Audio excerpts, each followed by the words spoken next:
Photo यार रहन तो बहुत हो गया।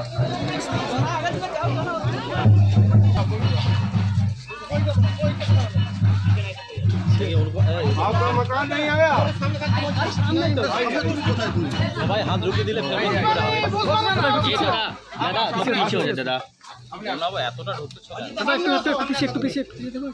लीजिए। आपका मकान नहीं मिला? घर पर नहीं अपनी घर फोटो खींच दादा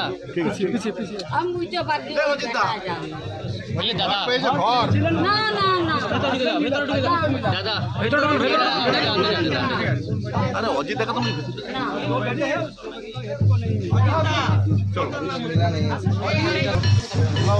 बोई दा बोई गोपाल ना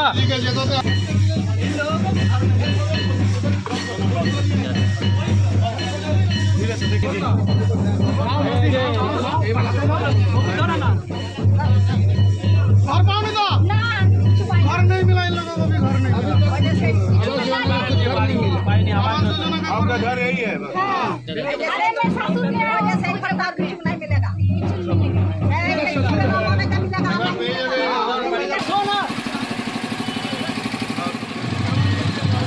घर पाउनी तो नहीं मिला है।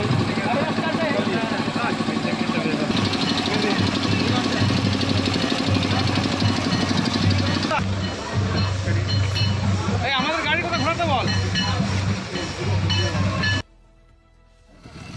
उसके लिए भी साल में 6000 रुपए की व्यवस्था किया है। हमारी माताएं बहनें कुछ काम करना चाहती हैं तो SSC ग्रुप के माध्यम से उनको भी बिना गारंटी का लोन देने की व्यवस्था किया है। हमारे नौजवानों को ट्रेनिंग देने के स्किल करके और उनको अगर काम करना है तो मुद्रा बैंक के माध्यम से उनको भी लोन देने की व्यवस्था किया है। इसी प्रकार से हमारे किसानों के लिए चाहे मछुआरों के लिए सबके लिए व्यवस्था किया है और हम सबको कहीं ना कहीं उसका लाभ लेना चाहिए, लेकिन उसमें आप सबका रोल बड़ा महत्वपूर्ण हो जाता है क्योंकि ये जानकारी लोगों तक पहुंच नहीं पाती है और पहुंचती भी है तो भ्रामक रूप से बंगाल की सरकार उसको नाम परिवर्तित करके करती है। इसलिए आपका ये बूथ कमेटी जो है 24 का, ये बहुत ही महत्वपूर्ण कमेटी है और जहां एक तरफ दल को बढ़ाने का विषय है उसके लिए तो महत्वपूर्ण है, लेकिन हर राजनीति का दल का अंतिम अंत होता है कि चुनाव हम कैसे जीते हैं और जब चुनाव आता है तो उस समय भी सबसे महत्वपूर्ण इकाई बूथ कमेटी ही होती है। प्रचार होता है, प्रसार होता है, मंच लगता है, रैली निकलता है, भाषण भूषण सब होता है, सभी नेता आते हैं, लेकिन जब 24 घंटा चुनाव बंद हो जाता है, अंतिम 24 घंटा जो बचता है उस 24 घंटे में पार्टी पूरी की पूरी जवाबदेही बूथ प्रमुख के या बूथ कमेटी के ऊपर हो जाती है। उस समय उसकी मदद करने कोई नहीं आ पाता है और जहां पे हमारी बूथ कमेटी एक्टिव होती है निश्चित तौर से वो बूथ हम जीतते हैं, लेकिन जहां पर बूथ कमेटी हमारी वीक होती है वो कमेटी कहीं ना कहीं संकट में आ जाती है, बूथ संकट में आ जाती है। इसलिए मेरा निवेदन है कि आप सब इन कठिन परिस्थितियों में भारतीय जनता पार्टी का काम कर रहे हैं, आप सबको मेरी शुभकामना है और इसी तरह भारतीय जनता पार्टी इन छोटे छोटे कार्यकर्ताओं के बल पर ही आज देश की नंबर 1 की पार्टी बनी है। इसी तरह आप काम करते रहें और भविष्य में भारतीय जनता पार्टी को पुनः जिताएं। आज मोदी जी ने पूरे देश में और पूरे दुनिया में भारत का गौरव बढ़ाने का काम किया है, लेकिन कुछ लोग लगे हैं कि मोदी को हटाना है, मोदी को केवल हटाना है। क्या करना है देश की जनता के लिए इसका कोई विचार नहीं है। कोई नीति नहीं है, कोई नेता नहीं है, लेकिन मोदी को हटाना है। अभी तक 3 बैठक हो चुका है और रिजल्ट 0/भेली है। क्या कहेंगे, भेली है, दूसरा हो जाएगा। 0/0 है। कल भी पता चला है कि बहन जी हमारी थोड़ा नाराज होकर के चली आई। और उस गठबंधन में आप देखे होंगे ऐसे ऐसे लोग हैं जो इसी बंगाल में तलवार खींच करके एक दूसरे के खून के प्यासे हैं। चाहे वो कम्युनिस्ट के लोग हों, चाहे तृणमूल के लोग हों, चाहे कांग्रेस के लोग हों, यहाँ पर जनता को बांट करके जनता के बीच में राजनीति करते थे।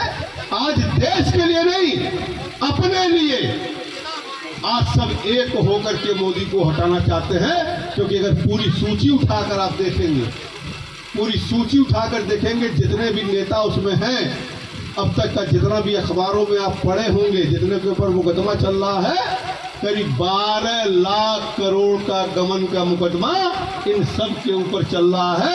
उससे बचने के लिए सब एक हो रहे हैं, देश को आगे बढ़ाने के लिए नहीं।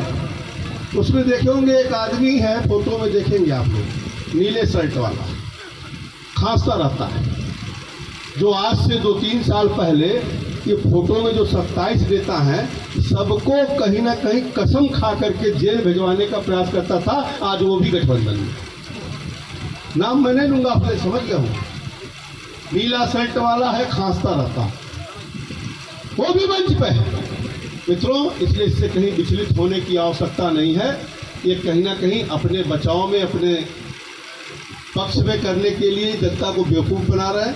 लेकिन आज प्रधानमंत्री जी दुनिया में भारत का गौरव बढ़ा रहे हैं, गरीबों का कल्याण कर रहे हैं। इसलिए हम सबको लग करके 24 में भी नरेंद्र मोदी को इस देश का प्रधानमंत्री बनाना चाहिए। यही निवेदन करते हुए मैं एक बार से पुनः अपने नवनिर्वाचित प्रधान जी का, सदस्यों का और जिला पंचायत सदस्य का बहुत बहुत धन्यवाद ज्ञापित करते हुए अपनी बात समाप्त करता हूँ।